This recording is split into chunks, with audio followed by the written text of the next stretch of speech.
Tua palavra é luz no meu caminho.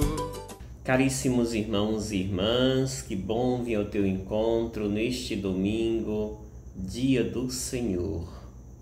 Último domingo antes de iniciarmos o belíssimo tempo da Quaresma, nos preparando para a Páscoa, a ressurreição do Senhor.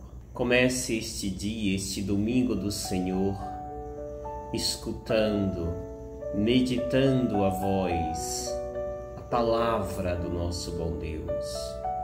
Este Deus que nos habita, este Deus que está dentro de mim, dentro de você. Acolha em ti esta presença. Coloque sua atenção na sua respiração, no inspirar e no expirar. Esse movimento que é sagrado, que nos preenche de Deus, que nos faz sentir presente neste corpo. É neste corpo que Deus se revela, que Deus em nós se mostra. Por isso, inspire e acolha em ti esta presença transformadora. Meditemos os textos das leituras de hoje, deste 8º domingo. A leitura primeira do livro do Eclesiástico, capítulo 27, versículos de 5 ao 8. E aqui, mais uma vez, o autor sagrado destaca aqui 3 imagens para que nestas imagens possamos nos ver.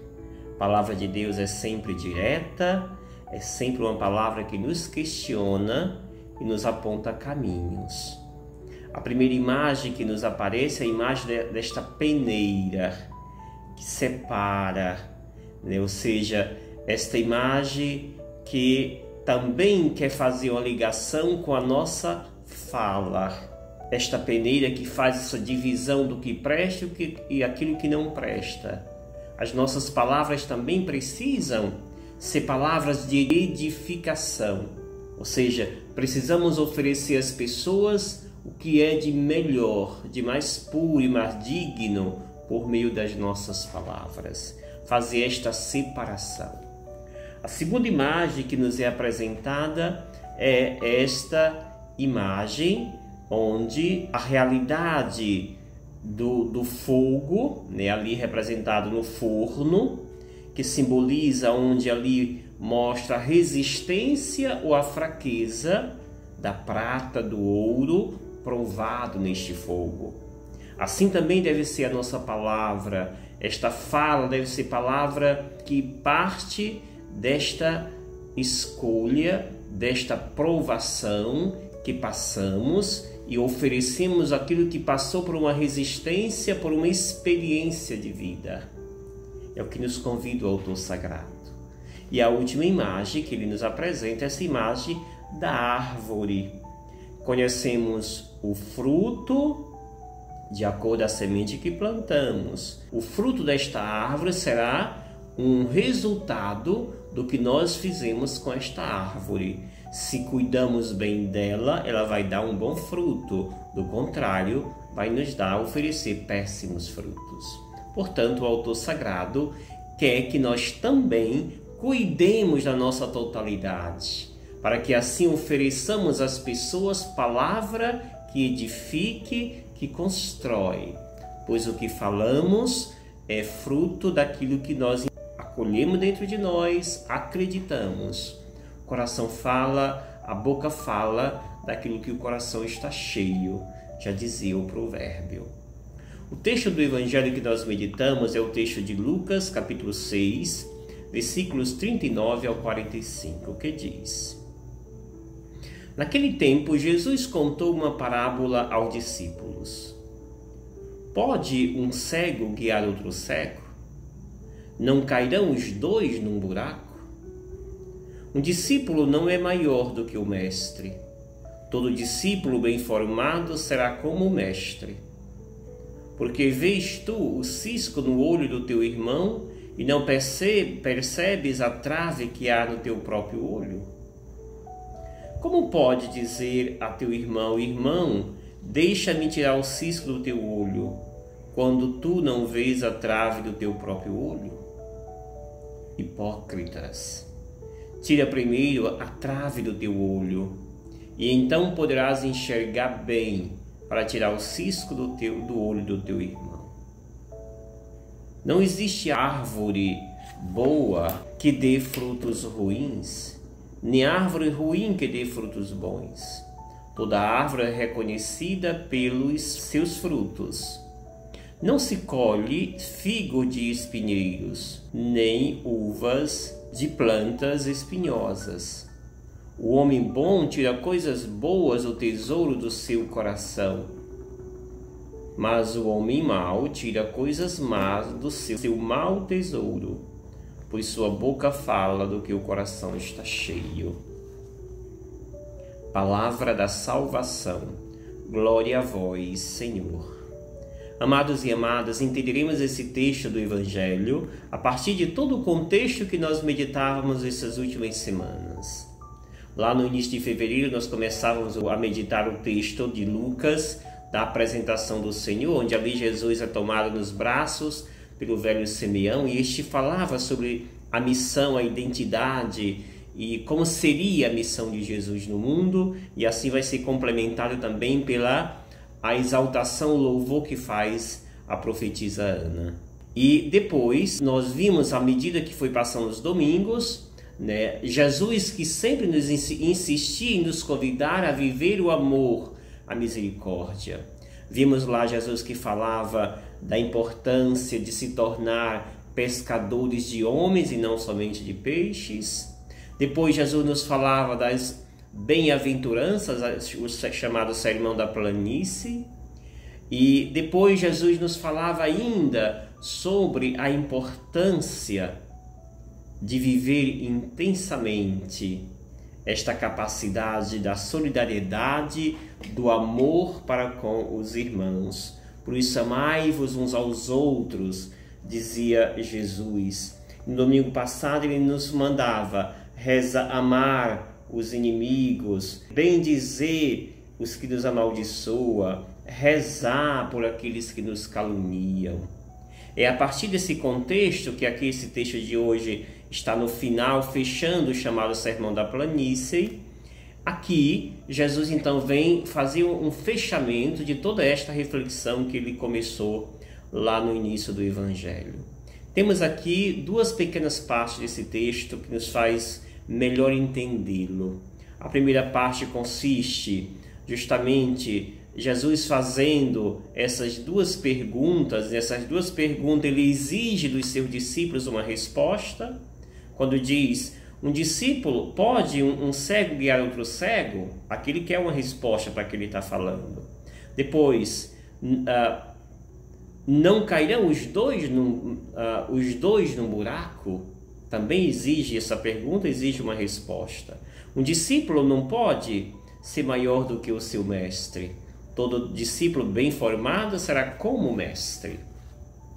Aqui, Jesus nos chama a atenção para nós nos colocarmos em nosso lugar.